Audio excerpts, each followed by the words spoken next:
वैसे तो मेरे चैनल पे रेगुलर वीडियोस नहीं आ पाते हैं, जॉब में थोड़ा शॉर्टेज होता है टाइम का। फिर भी मैं कम्युनिटी सेशन में अक्सर डाउट्स पूछ लेती हूँ कि किसी को कोई डाउट्स हो तो बता दें, मैं वहीं पे रिप्लाई कर देती हूँ।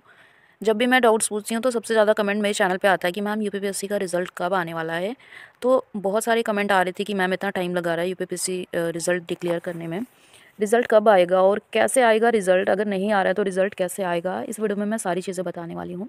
वीडियो को लास्ट तक जरूर देखिए। My self Aastha Gupta, nursing officer KGM में स्वागत करते हैं आपका हमारे यूट्यूब चैनल पे। अगर आपने भी यूपीपीएससी का एग्ज़ाम दिया है ना और मेन एग्ज़ाम में आपका अच्छा खासा पेपर हो चुका है, लगता है कि आपका सिलेक्शन हो जाएगा, तो कहीं ना कहीं आपको रिज़ल्ट निकलवाने के लिए कुछ एफर्ट्स लगाने पड़ेंगे। जैसा कि आपको पता हो और नहीं भी पता है तो मैं बता दूं कि मैंने भी यूपीपीएससी के थ्रू ही अपना जॉब सिक्योर किया है। यूपीपीएससी के एग्ज़ाम के बाद ही मुझे केजीएम में नर्सिंग ऑफिसर बनने का मौका मिला है।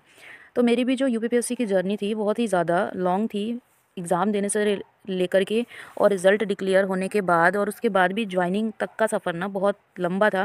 तो अगर आप भी यूपीपीएससी के कैंडिडेट हो, अगर आपने भी एग्ज़ाम दिया है, तो जिन लोगों को लगता है कि उनका सिलेक्शन हो जाएगा इस एग्ज़ाम में, अच्छा खासा एग्ज़ाम हुआ है, एग्ज़ाम तो बहुत सारे लोगों ने दिया है, पर जो मेन एग्ज़ाम तक पहुंच पाए हैं और मेन एग्ज़ाम में अगर अच्छी खासी आपने कॉपियाँ लिखी है, अगर जो एग्ज़ाम देके आता है उसको तो पता ही होता है कि उसका सिलेक्शन हो जाएगा। तो आपको कुछ एफर्ट्स लगाने की ज़रूरत है, क्योंकि यूपीपीएससी शुरू से ही ऐसा है कि सालों साल लगा देता है एक भर्ती को क्लियर करने में।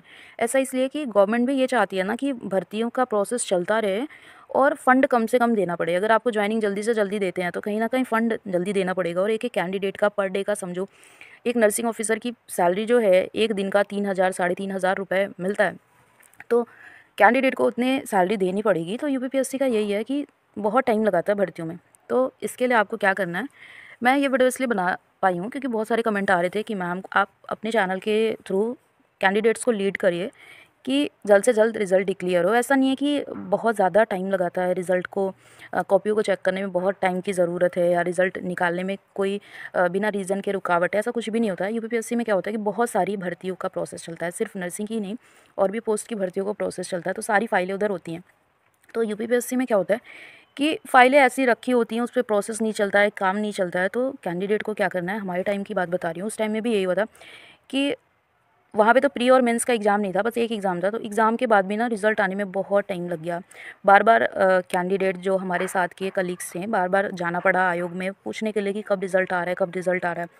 काफ़ी टाइम जाने के बाद फिर रिज़ल्ट डिक्लेयर हुआ। फिर रिज़ल्ट डिक्लेयर के बाद भी बहुत सारी प्रॉब्लम्स आती हैं। रिज़ल्ट आया, फिर उसके बाद से सबसे पहले तो यूपीपीएससी में क्या होता है कि बहुत स्लो प्रोसेस में भर्ती होने की वजह से क्या होता है कि उसमें लोग कोर्ट में चले जाते हैं किसी चीज़ को लेके। किसी का रिज़ल्ट सही नहीं आया, किसी के नंबर जुड़े नहीं, एक्सपीरियंस के नंबर नहीं जुड़े, या किसी के कम नंबर मिले, किसी का सिलेक्शन नहीं हुआ, किसी रीजन से किसी को बाहर कर दिया, तो कुछ लोग उसमें रिट डाल देते हैं, कोर्ट में चले जाते हैं। फिर कोर्ट का जब तक फैसला नहीं आता ना, तब तक क्या होता है कि एग्ज़ाम का जो रिज़ल्ट आया होता है उसमें भी रोक लगा देते हैं कि आगे प्रोसेस नहीं बढ़ता है। तो ऐसा ही हुआ पिछली बार भी कि रिज़ल्ट आने के बाद भी बहुत सारे कैंडिडेट कोर्ट में चले गए कि हमारे ये नंबर नहीं जुड़े हैं, वो नंबर नहीं जुड़े। फिर उसमें क्या होता है कि कोर्ट को आयोग जवाब देता है, अपनी चीज़ें फैक्ट रखता है।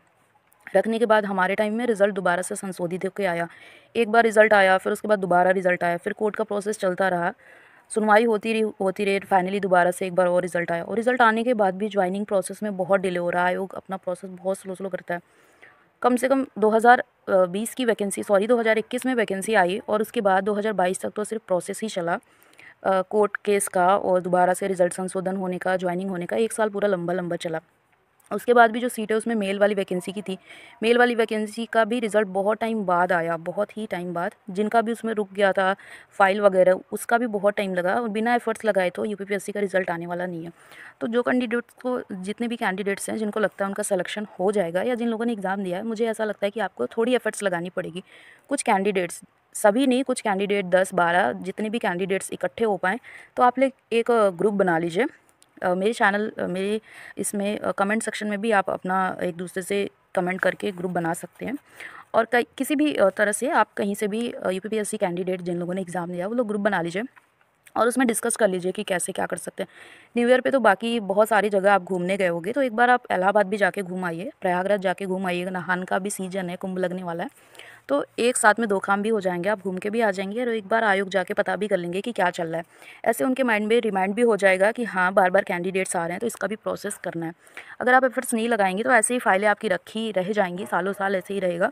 उन्हें क्या है कि ज्वाइनिंग तो आज नहीं तो कल देनी है, पर उन्हें कोई फ़र्क नहीं पड़ रहा है, पर आपको फ़र्क पड़ेगा एज़ ए कैंडिडेट। आप एक दिन का 3-3 हज़ार रुपये गँवा रहे हो। एक-एक दिन इम्पॉर्टेंट होता है जॉब का, सीनियरिटी, जूनियरिटी ये सब भी होती है। तो करना क्या है आपको, कमेंट मेरे पास आया था कि मैम आप लीड करो अपने चैनल से, तो मैं बताती हूँ आपको क्या करना है। कुछ कैंडिडेट्स मिलके, मेल हो या फीमेल हो, जो लोग इच्छुक हों कि नहीं जाके एक बार देखते हैं कि आयोग में क्या चल रहा है, तो कुछ कैंडिडेट मिलके आयोग में जाइए, वहाँ पे बात करिए कि सर हमारा रिज़ल्ट कब आएगा। मैं ऐसे किसी धरने या फिर ऐसे चीज़ को प्रमोट नहीं कर रही हूँ, मैं बस बोल रही हूँ कि आपको 2-4 कैंडिडेट, ज़्यादा भीड़ नहीं लगानी है, रिस्पेक्टफुली आपको जाना है। 2-4-10 कैंडिडेट्स जाना है, उधर अकेले जाओगे तो कोई वहाँ सुनने वाला नहीं है।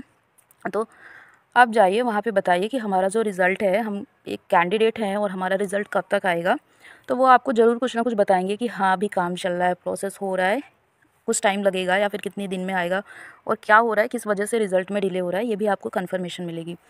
फिर उसके बाद से आप उनसे रिक्वेस्ट करिए कि हमें रिज़ल्ट की ज़रूरत है, या फिर रिज़ल्ट निकले तो अच्छी बात है कि बहुत टाइम हो गया सर, कैंडिडेट के बारे में सोचिए। फिर ऐसे करके वहाँ पे जाके बात करनी है। हमारे टाइम में भी एक बार नहीं, कई बार, कम से कम 10 बार आयोग में सारे कैंडिडेट्स जिनको भी जो लोग भी थे मिलके आयोग गए हुए थे। धीरे धीरे चीज़ें वहाँ पे हुई, फिर उसके बाद से रिज़ल्ट डिक्लेयर हुआ। तो आपको भी जाना है, एक बार नहीं कई बार जाने से होगा ना कि कैंडिडेट बार बार आ रहे हैं, फोर्स कर रहे हैं कि रिज़ल्ट डिक्लेयर करना है, तो कहीं ना कहीं जल्दी से जल्दी डिक्लेयर हो जाएगा रिज़ल्ट। और जितनी जल्दी ये भर्ती कंप्लीट हो जाए तो ज़्यादा बेटर है। जितना डिले होगा ना, इसमें बहुत सारी चीज़ें इंक्लूड होती रहती हैं, और वैकेंसी ना बहुत लंबी जाती है। तो रिज़ल्ट आने के बाद भी, डॉक्यूमेंट वेरिफिकेशन के बाद भी बहुत डिले होता है। तो मुझे लगता है कि आप सब